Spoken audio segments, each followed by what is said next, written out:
Hello everyone. On the 13th of November 2024, the US Congress saw a hearing dedicated to UFOs or UAPs as they are now called. The list of witnesses saw a journalist, Michael Schellenberger, testifying on the date. He submitted an impressive collection as part of his testimony, enriching the congressional records by more than 200 pages of a document. This document contained a vast trove of UFO-related information, sources, names, and events.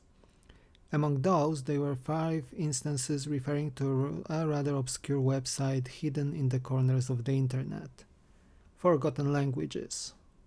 Before we go into its ties to the UFO phenomenon, the Forgotten Languages website deserves an introduction.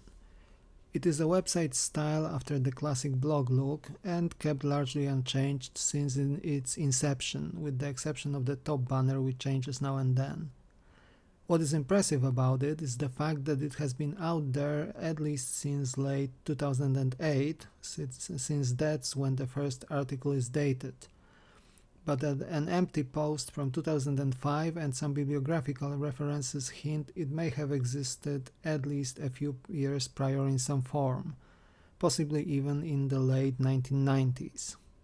What is the site about then? The first thing we notice is the enormous number of posts, nearly 10,000 in total, accumulated over the years. And even a cursory glance at the content reveals that most of the articles, even if using what looks like familiar alphabets, contain text in languages that even experienced linguists fail to recognize in some cases, let alone decipher.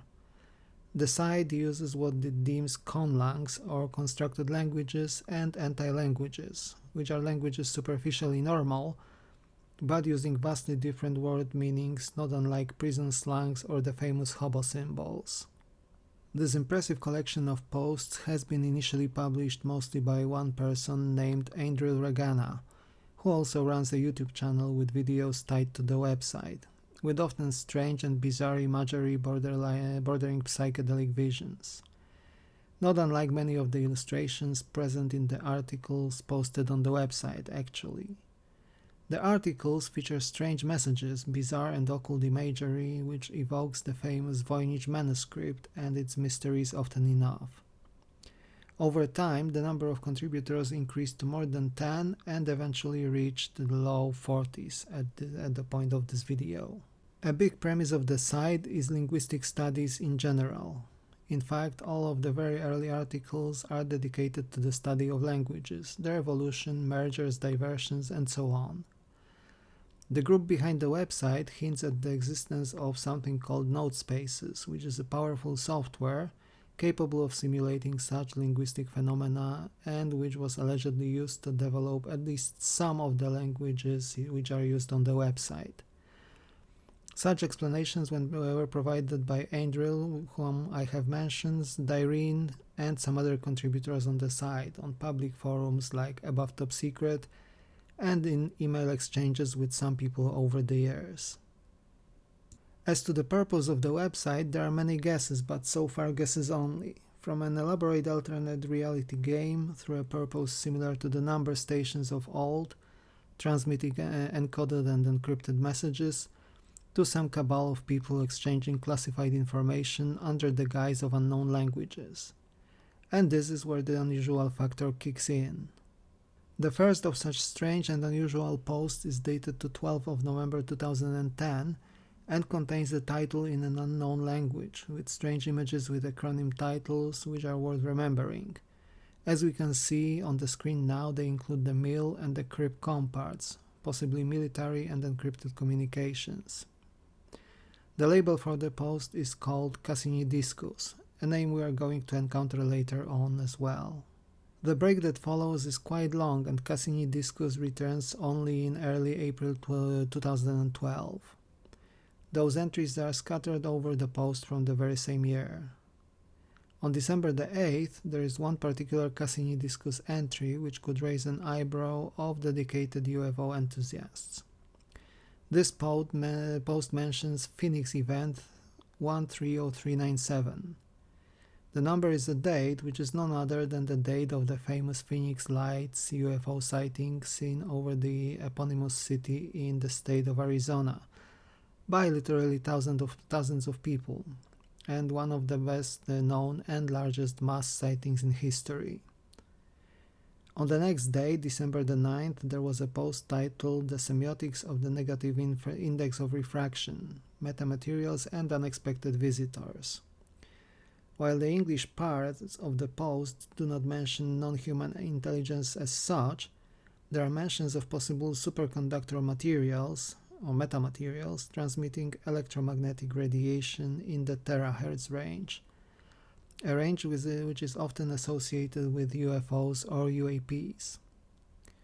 December the 21st saw a post also related to UFOs in the Cassini Diskus series, this time the post mentioning the Aztec event of 1948. The Cassini Diskus entries continue across the first half of 2013, but they seem to be referring to back then current time events, and I am sure that we are going to return to them at some point, perhaps even in a standalone video dedicated to the Diskus itself, since it seems to be a very interesting device or a communication system on its own. Meanwhile, the posts we are looking for and the high strangeness, high weirdness posts on the site kick off into stratosphere in mid-2013, as we are going to see in the next video. However, the first article actually mentioning UFOs is dated to the 26th of December 2012. The title says Semantics in Altered States of Consciousness, UFO Abduction Narratives Analysis. The article mentions the Node Spaces software, chemolinguistics, SLA language, and Technolect as tags. Let's see what the English sections say, and I'm going to quote them here verbatim. The transmission of UFO abduction narratives through mass media tends to happen when one is physically alone, or as if alone, increasingly when one is in front of the computer screen interfacing with the online digital database. Likewise, abduction tends to happen when people are alone or as if alone, in group situations where everyone else is switched off, confronted by the screen-like eyes of the alien abductor. The aliens in UFO abduction narratives, with their high-tech devices that allow them to intrude into the most intimate realms of human life, the interior of the home, the interior of the body, the recesses of the mind, aptly represent this vision of a hyper-technological future. As you could just see and hear in those snippets, today we have taken a sneak peek and a preview into what strange lands we are about to chart before we actually take the plunge and dive into the depths of this strange and fascinating website, so stay tuned. If you have visited the site and have studied its posts, let me know in the comment section down below. This is it for today. Thank you very much for watching. Like and subscribe if you enjoyed the content, and I will see you soon in the next episode. Take care.